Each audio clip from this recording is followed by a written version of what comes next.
La vida nos pone a prueba constantemente y nosotros respondemos a los desafíos, a veces con buenos resultados y otras no tanto. Cuando eso ocurre, nos desanimamos y deseamos bajar los brazos. Hoy queremos animarte a mirar tu potencial, recordar que estamos en proceso y que Dios nos tiene infinita paciencia porque nuestro Creador sabe que nadie es perfecto. Nuestras vías de comunicación telefónica son el 225-295-0775 o 225-205-5481.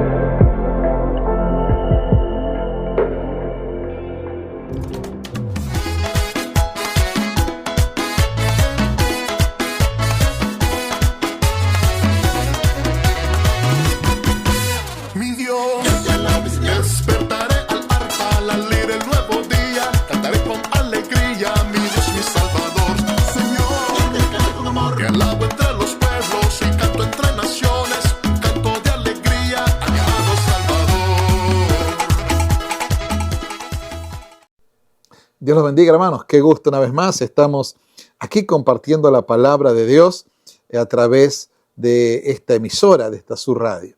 Es un tiempo lindo. Estamos estudiando el libro de los Hechos y lo estamos haciendo casi un capítulo por día, aunque a veces nos estamos demorando entre 2 y 3 días a hacer cada capítulo. La semana pasada habíamos comenzado con el capítulo 9, donde veíamos y estudiamos esta tremenda conversión de Saulo, cómo el perseguidor de la iglesia, aquel que perseguía y buscaba y no tenía temor de atacar a mujeres, a niños, a hombres y meterlos a la cárcel, se transforma también él en un ser tremendo. Dios cambia su vida y se transforma en quien todos conocemos, Pablo, aquel que escribió la gran mayoría del Nuevo Testamento, Pablo, el que llevó el Evangelio a todas las criaturas, aquel que fue llamado, como decía el texto, instrumento me es este, escogido es este para llevar hacia los gentiles su palabra. Hay mucho para hablar de la vida de Pablo, pero hoy quiero que nosotros veamos cómo en el mismo capítulo 9, pero ya en el versículo 31, a pesar de todo lo que leímos de que era perseguida la iglesia, fíjese lo que dice el texto. Entonces las iglesias tenían paz por toda Judea, Galilea y Samaria, y eran edificadas andando en el temor del Señor y se acrecentaban fortalecidas por el Espíritu Santo. Qué paradoja, ¿no? Que la iglesia estaba siendo perseguida, la iglesia fueron esparcidos los cristianos, tuvieron que irse a distintos lugares y el evangelio fue llegando, así como hemos llegado a Samaria, pero lo que vemos aquí, el texto dice que el evangelio estuvo en Judea, en Galilea y en Samaria. Ya había iglesias en estas 3 provincias. Dios estaba obrando, Dios estaba haciendo un tremendo proceso a través de la vida de los creyentes que salían y a donde iban compartían su fe. Pero hay algo tremendo que dice la palabra del Señor, más allá de que el evangelio había llegado a tres provincias en poco tiempo, sino que estas iglesias tenían paz. Pero no era que habían sido perseguidas.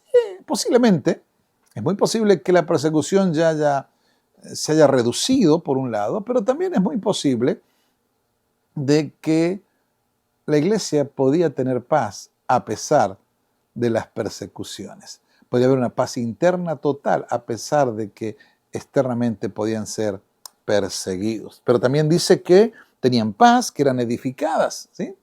Las iglesias crecían en número, crecían en fuerza. Era lo que expresaba la expresión de ser edificadas, cómo se establecía la iglesia. Andaban en el temor del Señor. Pese a la persecución, no tenían temor a los hombres, tenían temor de Dios. La iglesia estaba y amaba al Señor y temía al Señor. Y decían, es preferible obedecer a Dios antes que a los hombres. Y termina diciendo el 31, y se acrecentaban fortalecidas ¿en qué? Por el poder del Espíritu, en el consuelo del Espíritu Santo. Si la iglesia sufría aflicción o persecución, en medio de lo que estaba pasando, podía disfrutar, sentir y experimentar el consuelo del Espíritu Santo. Esta última parte del capítulo 9 nos cuenta historias muy breves de 3 y tal vez de 4 personajes que vamos a tratar nosotros de hoy, compartir en estos cortos minutos que tenemos para hacer. Lo primero que quiero que veamos y estudiemos es un poco lo que estábamos diciendo recién. Lo que vemos es que la edificación y la multiplicación de la iglesia es un hecho real, tangible, que lo podemos ver en los primeros capítulos. La iglesia que se describe en el capítulo 9 es una iglesia poderosa, totalmente poderosa. Pero hay un personaje que ya lo conocemos, que es Pedro, pero que lo vamos a ver a Pedro en otro rol totalmente distinto al que hasta ahora habíamos estado. Recuerdan que Hechos dice que cuando vino la persecución fueron esparcidos los creyentes a lo largo de todo, se tuvieron que ir de Jerusalén, pero los apóstoles se quedaron en Jerusalén. Pero acá en el 9 usted va a encontrar, aquí fíjese, dice, aconteció que Pedro, visitando a todos, vino a los santos que estaban en Lida. Quiere decir que el ministerio de Pedro de alguna manera estaba cambiando. Pedro estaba tomando una responsabilidad de ir a visitar estas iglesias que estaban siendo abiertas, que estaban siendo plantadas, iniciadas. ¿Quién sabe por quiénes? Porque no dicen por quiénes, pero Pedro iba y visitaba. Y es la primera vez que también va a aparecer en el libro de los Hechos esta palabra, los santos. Eran santos. Usted es santo, yo soy santo. No somos santos de esta cuestión de como el mundo ve que la santidad como una persona especial. No. Cuando habla la Biblia de santos, sé que sí somos especiales, pero porque somos especiales, porque somos apartados para Dios. Usted es santo, yo soy santo. Y va a contar 2 historias tremendas aquí en la vida de Pedro. Pedro dice que mientras visitaba, encontró en esta ciudad Lida a un hombre que se llamaba Eneas, que tenía 8 años de estar enfermo en cama, paralítico, no se podía mover. Y él va y le dice, Pedro dice, Jesucristo te sana, levántate y haz tu cama. Y enseguida se levantó y todos lo vieron. Quiero detenerme a pensar unos minutos.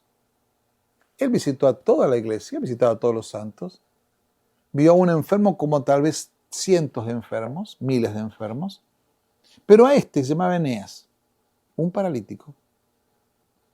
Pedro le dice, el Señor te levanta.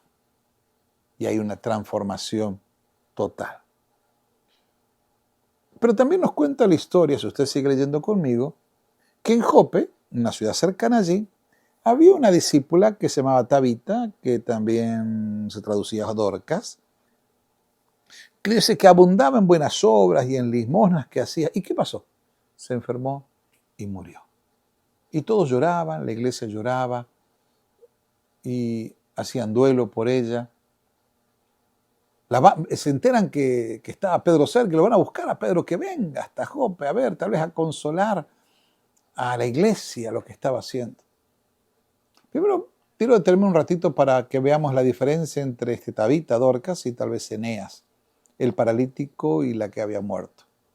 El paralítico no dice que era parte de la iglesia, no era cristiano, dice que había un hombre que estaba en la cama, tal vez sí, tal vez no dice nada. Una persona que no producía nada, un hombre enfermo, acostado. Si la comparamos con Tabita o con Dorcas, diríamos, pero qué diferencia, ¿no? Dorcas era una mujer discípula del Señor, una gran mujer que servía y atendía y tenía un corazón precioso para servir a los demás. Y muere.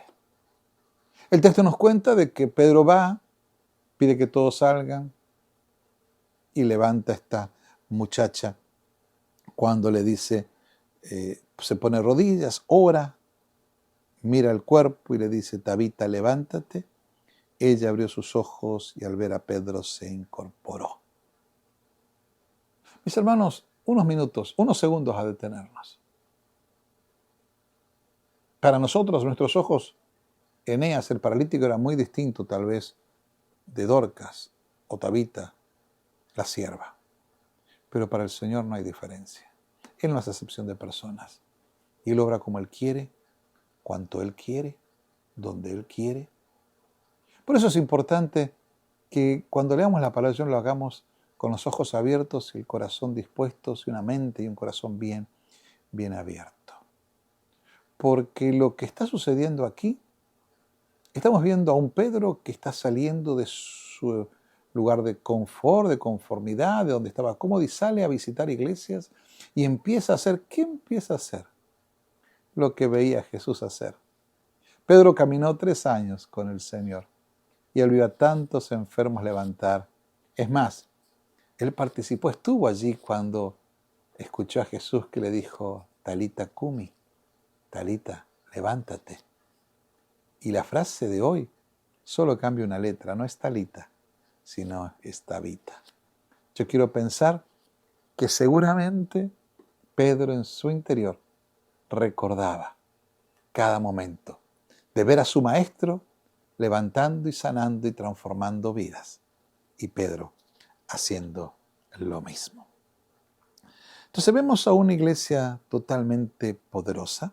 Vemos a un Pedro caminando por amor a todos los santos y trabajando con todos y sanando a un paralítico o resucitando a una mujer, una sierva del Señor que estaba enferma. Mis hermanos, lo que vemos inmediatamente de una iglesia poderosa es una iglesia que crece. Si usted tuviera tiempo y me acompañaría a leer rápidamente, el final del 31 dice, y se acrecentaban fortalecidas por el Espíritu Santo. El 35 dice, los cuales se convirtieron al Señor. Cuando vieron lo que había hecho con este paralítico, se convirtieron al Señor. Y cuando vieron que levantó a esta mujer de los muertos, fue notorio en todo Jope y muchos creyeron. Es una iglesia que crece. Cuando la iglesia, cuando las personas empiezan a ver el testimonio, empiezan a ver la obra del Señor, la iglesia crece.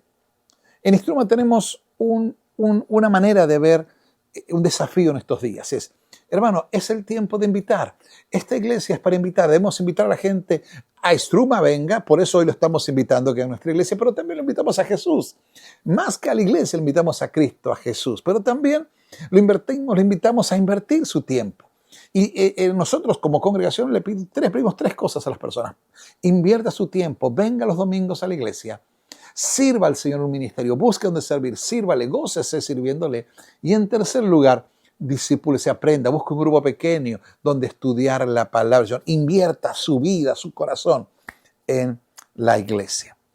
Porque así como la iglesia vio lo que pasaba y Dios dio el crecimiento, así es como verá la comunidad alrededor de tu iglesia el crecimiento y Dios va a dar. Oro para que nuestra iglesia, que Istruma en español, sea una iglesia que crezca, que siga creciendo para la gloria de Dios. Pero también oro para que tu iglesia siga creciendo para la obra, para la gloria de Dios.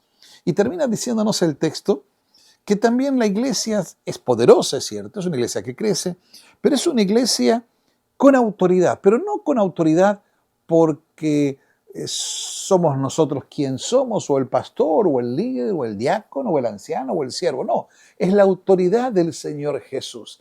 La iglesia crecía. Pedro hacía lo que había aprendido a hacer de su maestro. Él va a sanar en el nombre de Jesús. La gente vive en el temor del Señor Jesús.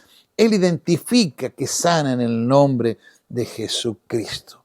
Mis hermanos, un autor dice, los mensajeros llevan un mensaje, pero el enfoque no son los mensajeros.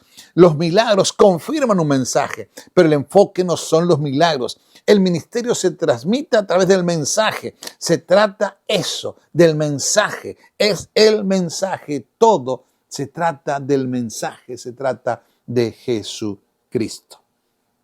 Por eso, hermanos, quiero terminar esta historia con otro personaje que vamos a ver la semana que viene, que dice el texto que aconteció que luego que Pedro hizo todo esto, se quedó en Jope, en casa de cierto varón llamado Simón el Curtidor. Tuvimos el privilegio con mi esposa, hace un poco más de un año, de estar en esta ciudad en Jope y contemplar lo que muchos reconocen como la casa del curtidor de Simón, donde Pedro se quedó. Para el judío eso era tremendo. Vamos a ver la semana que viene. Pero no era una tarea digna. Estaba con cuerpos muertos. Es más, los curtidores tenían que estar a las afueras de la ciudad. Pero Simón estaba aprendiendo. Simón Pedro estaba aprendiendo. Salió de su comodidad de Jerusalén. Empezó a visitar las otras congregaciones. Y ahora se estaba quedando en la casa. Ahora se estaba quedando en la casa de un curtidor.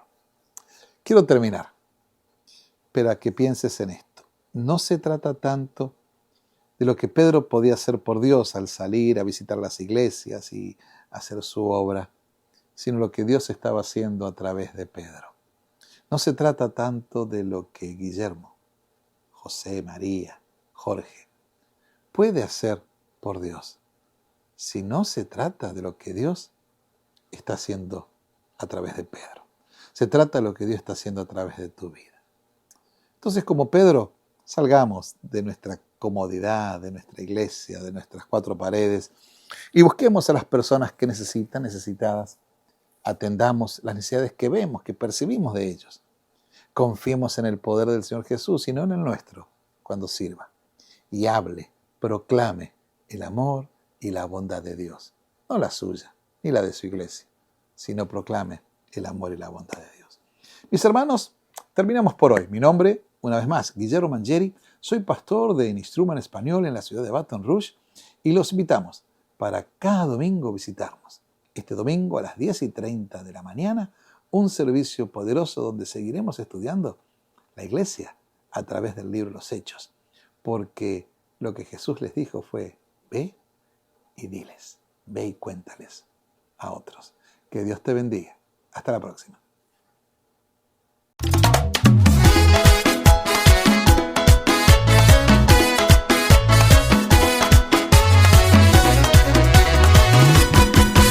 Mi Dios, despertaré al arpa, al leer el nuevo día, cantaré con alegría, mi Dios, mi Salvador.